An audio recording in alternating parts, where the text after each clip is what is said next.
আল্লাহ তাআলা আমাকে ক্ষমা করুক, আপনারা আমাকে মাফ করে দিন যদি ধমক দিই আমি হয়তো কথা বলার ফ্লো, আমার হয়তো স্বভাবগত জাত একটু চঞ্চল, আমি ভাই বুঝছেন, হাত পা নড়ে চড়ে, মাথা মুথা গরম হয়ে যায় যখন উল্টাপাল্টা কিছু মানে বাস্তবতার হাদিস একরকম কোরআন একরকম একটু গরম হয়ে যায়।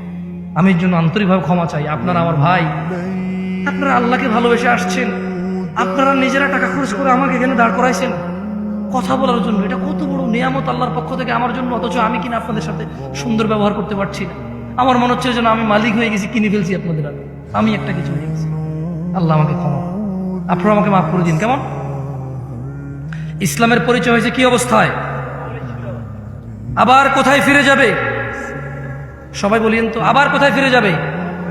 কবে কবে কবে? আমাদের বিয়েতে আমরা ইসলাম পাই, আমাদের ঘরে ইসলাম আছে।